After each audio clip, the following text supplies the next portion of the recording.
जोजो किड्स। बिल्ली और मुर्गी। जंगल में एक चालाक बिल्ली रहती थी। उसे चोरी करना बहुत पसंद था। जब भी मौका लगता वह किसी न किसी का खाना चुराती। एक दिन बिल्ली ने देखा एक मोटी ताजी मुर्गी अपने अंडे से बातें कर रही थी। मेरे प्यारे बच्चों, जल्दी जल्दी बाहर आओ। मैंने बहुत से मीठे मीठे दाने तुम्हारे लिए जमा करके रखे हैं। जब तुम बाहर आओगे तब मैं हर पल बस तुम्हारे साथ रहूंगी। एक पल के लिए भी तुम्हें नहीं छोड़ूंगी। बिल्ली मुर्गी की सारी बातें सुन लेती है। अच्छा, ये बात है। ये मुर्गी तो बड़ी कमाल की है। खुद भी मोटी है और अपने बच्चों के लिए भी जमा कर रही है। अगर मैं इसका जमा किया भोजन खा लूं तो इसे कोई फर्क नहीं पड़ेगा।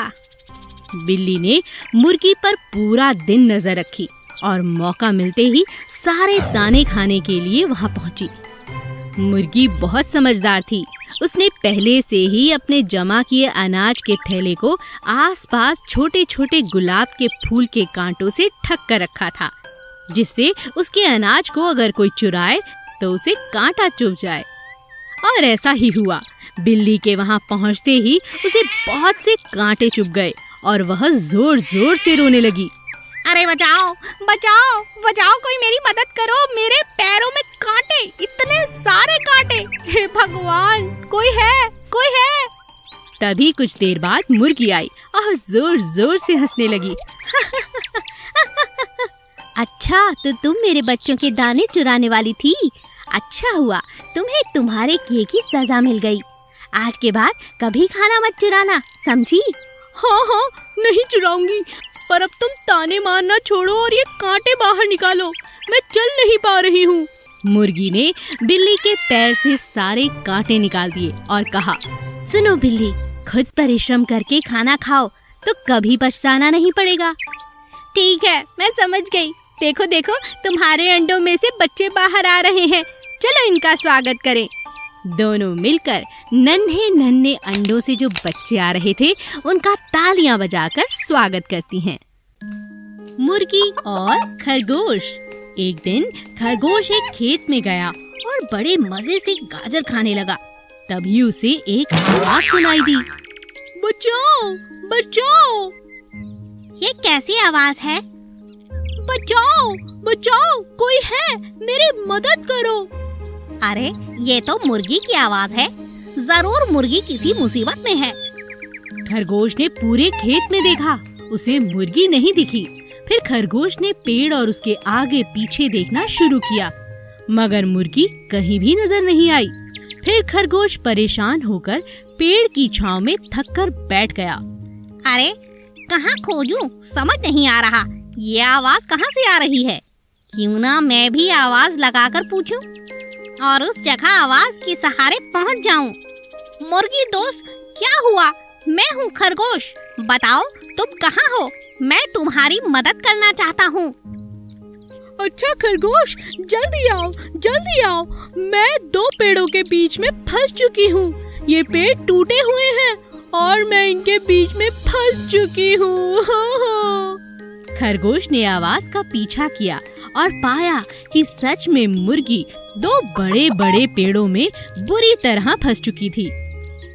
ओहो, यह तो तुम सच में बहुत बुरी तरह फंसी हुई हो। काफी चोट लगी होगी, पर मैं तो इतना बड़ा नहीं कि इन्हें हटा सकूं। जाकर किसी और जानवर को लेकर आता हूँ। ठीक है, पर तुम जल्दी आना दोस्त। बस मैं अभी गया और अभी आया, तुम बिल्कुल फिक्र मत करो। खरगोश दौड़ता हुआ जंगल की तरफ जाता है। तब उसे रास्ते में भालू मिलता है। अरे अरे, इतनी तेज भागते हुए कहाँ जा रहे हो? अच्छा हुआ तुम मिल गए, चलो मेरे साथ। रास्ते में खरगोश भालू को सारी बात समझाता है और भालू की मदद से मुर्गी की जान बच जाती है। शुक्रिया खरगोश और भालू भाई। तुम्हें चोट तो नहीं लगी ना? नहीं। पर तुम यहाँ कैसे फंस गई? एक शिकारी मुझे पकड़ने के लिए भागा। वो मुझे अपने साथ ले जाना चाहता था, मगर मैं भागते भागते न जाने कब इन पेड़ों के बीच में आकर छुप गई। शिकारी तो चला गया, मगर मैं यहाँ फंस गई। तुम फंस गई, लेकिन मैंने तुम्हें निकाल लिया। हाँ हाँ, इसीलिए जंगल में सबकी मदद करनी चाहिए। हम कभी भी किसी के भी काम आ सकते हैं। नृत्य प्रतियोगिता। जंगल के सभी जानवर बहुत उत्सुक थे क्योंकि राजा शेर ने एक नृत्य प्रतियोगिता रखी थी और सभी उसकी तैयारियों में लगे थे। खरगोश ने इस बार बहुत मेहनत की थी। वह हर बार जीतने वाले पक्षी मोर को इस साल हराना चाहता था। कैसे हो तुम मोर? मैं ठीक हूँ। तुम अभ्यास नहीं कर रहे? इस बार खरगोश भी प्रतियोगिता में भाग ले रहा है और वह दिन रात कड़ी मेहनत करता है और उसका इस बार एक ही लक्ष्य है, तुम्हें हराना। मुझे? वह नन्हा खरगोश मुझे हराएगा? असंभव। सारी जिंदगी अभ्यास करे फिर भी मेरे जितना अच्छा नृत्य नहीं कर पाएगा। इस बार भी देख लेना, मैं ही जीतूंगा। खरगोश मेरे दोस्त, यह लो, मैं मंदिर से प्रसाद लाया हूँ, इसे खा लो। आज प्रतियोगिता तू ही जीतोगे। मुझे तुम्हारी मेहनत पर बहुत भरोसा है दोस्त। चलो प्रतियोगिता जीतने चले। जैसे तुम्हें मुझ पर भरोसा है वैसे ही मुझे तुम्हारे प्रसाद पर भरोसा है दोस्त। आज की प्रतियोगिता मैं ही जीतूंगा। मैंने कड़ी मेहनत की है और मैं दिखा देना चाहता हूँ कि कड़ी मेहनत करने से हर असंभव चीज संभव हो सकती है। हाँ दोस्त, इस मोर का घमंड हमें तोड़ना ही होगा। चलो चलते हैं। दोनों दोस्त प्रतियोगिता के मैदान तक पहुँचे। प्रतियोगिता के समय सभी जानवर बहुत उत्सुक थे। कोई मोर को प्रोत्साहित कर रहा था और उसी के लिए आवाजें लगा रहा था, तो कोई खरगोश के लिए ऐसा कर रहा था। सबसे पहले मोर को नाचने का मौका दिया गया। हमेशा की तरह मोर बहुत अच्छा नाचा। मोर के बाद अन्य प्रतियोगियों को एक एक करके मंच पर आकर अपना नृत्य दिखाना था। सभी का नृत्य अच्छा था, मगर उन सब के मुकाबले मोर का नृत्य बहुत अच्छा था। सबसे अंत में खरगोश को मौका मिला। खरगोश ने जी तोड़ मेहनत की थी। उसने इतना सुंदर नृत्य किया कि राजा शेर उठकर खड़े हो गए और तालियां बजाने लगे। वाह वाह वाह वाह, इतना सुंदर नृत्य तो मैंने पहले कभी नहीं देखा। आज का विजेता और कोई नहीं, हमारा खरगोश है। और सभी लोग तालियां बजाने लगे। मोर चुपचाप शर्मिंदा होकर वहां से। सियार और सांप। एक जंगल में एक सियार और सांप दोनों अच्छे दोस्त थे। दोनों जो भी करते साथ साथ करते। एक दिन सियार ने सांप से कहा, हम दोनों सैर पर चले, आज मौसम बहुत अच्छा है। दोनों बड़े मजे से जंगल की ओर सैर के लिए निकल पड़े।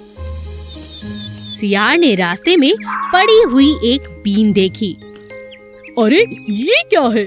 कोई लकड़ी का टुकड़ा है या कुछ और? ये गोल गोल लग रहा है। अरे इसे दूर रखो, मुझे उससे डर लग रहा है। क्या तुम्हें पता है ये क्या है? बीन है ये। ये बीन क्या होता है और तुम्हें इससे डर क्यों लग रहा है दोस्त? ये वो बाजा है जिसे बजाकर सपेरे हमारा अनाज दिखाते हैं और पैसे कमाते हैं। इस बीन का मतलब आसपास कोई सपेरा हो सकता है। चलो चलो भागो, कहीं यहाँ से भाग निकलते हैं। सांप इतना डर गया था कि उसने पीछे मुड़कर भी नहीं देखा और लगातार भागता चला गया। सियार भी अपने दोस्त सांप के साथ भागता रहा और जब सांप रुका तब सियार ने कहा, अरे बस बस, अब रुको भी। ये बीन तुम अपने साथ क्यों ले आए? अब मैं बीन बजाऊंगा और तुम नाचोगे दोस्त। अरे तुमने ही तो कहा था ये बीन एक बाजा है जिसे बजाने पर सांप नाचते हैं। क्या दोस्त, तुम भी मजा ले रहे हो? क्यों नहीं, आज तो मैं तुम्हारा अनाज जरूर देखूंगा। ठीक है तो फिर बजाओ। सियार ने बीन बजाई और सांप ने अपना सुंदर नाच दिखाया। धीरे धीरे सभी जानवर इकट्ठा हो गए और सांप का सुंदर नाच देखकर सभी चकित रह गए। जादुई मेंढक सोनू और मोनू बहुत अच्छे दोस्त थे। शाम के वक्त वे दोनों साथ साथ गेंद से खेला करते थे। एक दिन सोनू ने मोनू से कहा, चलो दोस्त, आज नदी किनारे चलते हैं। बहुत दिन हुए वहाँ जाकर नहीं खेला। मगर वहाँ जाएंगे तो हमारी गेंद पानी में गिर सकती है। कुछ नहीं होगा, तुम चलो तो सही। ठीक है। दोनों नदी किनारे जाकर खेलने लगते हैं। अब उन्हें वहाँ बहुत अच्छा लगता है। सोनू, कल से रोज यहाँ आएंगे। सचमुच बहुत अच्छा लग रहा है। दोनों दोस्त ने तय किया कि अब वो रोज यहीं आकर खेलेंगे। कुछ दिन तक सोनू मोनू वहीं जाकर रोज खेलने लगे। पानी में एक जादुई मेंढक रहता था जो उन्हें हमेशा देखकर खुश हुआ करता था। काश मैं भी इनके साथ खेल सकता। बड़ी ही मजेदार गेंद है, मगर मैं इनके साथ कैसे खेलूं? एक दिन सोनू खेलते समय मोनू से कहने लगा, ध्यान से दोस्त, कहीं गेंद को पानी में मत फेंक देना। हमारे पास और गेंद नहीं है। अचानक कुछ देर बाद मोनू से गेंद पानी में जा गिरी। अरे तुमने ये क्या किया? अब हम क्या करेंगे? अचानक मेंढक को मौका मिला। मेंढक ने गेंद को सोनू मोनू को वापस लौटा दिया। अरे ये कैसे हो सकता है? अरे दोस्त देखो, हमारी गेंद वापस आ गई। दोबारा फेंक कर देखूं? नहीं, अगर फिर न लौटी तो? कुछ नहीं होगा। सोनू ने दोबारा गेंद को पानी में फेंका। फेंकते ही वापस मेंढक ने गेंद को बाहर कर दिया। अरे ये देखो, हमारी गेंद फिर से वापस आ गई। कौन है पानी में? कौन है जो हमारी गेंद वापस कर रहा है? मैं हूँ। मैं तुम्हारे साथ खेलना चाहता हूँ। मैं हूँ जादुई मेंढक। मुझ में बहुत सी शक्तियाँ हैं। मैं तुम्हारे साथ खेल सकता हूँ, पेड़ पर चढ़ सकता हूँ और बहुत कुछ कर सकता हूँ। क्या सच में? तुम तो बड़े मजेदार हो। आज से हमारे साथ खेला करो। तुमने हमारी सबसे अच्छी गेंद हमें लौटाई है। आज से तुम भी हमारे दोस्त हो। जरूर। जादुई मेंढक सोनू मोनू का दोस्त बन चुका था। अब जब भी उन्हें खेलना होता वे नदी किनारे ही आते, और जब भी नदी किनारे आते और पानी में गेंद चली जाती तो जादुई मेंढक उनका अपना दोस्त उसे वापस कर देता। Please subscribe.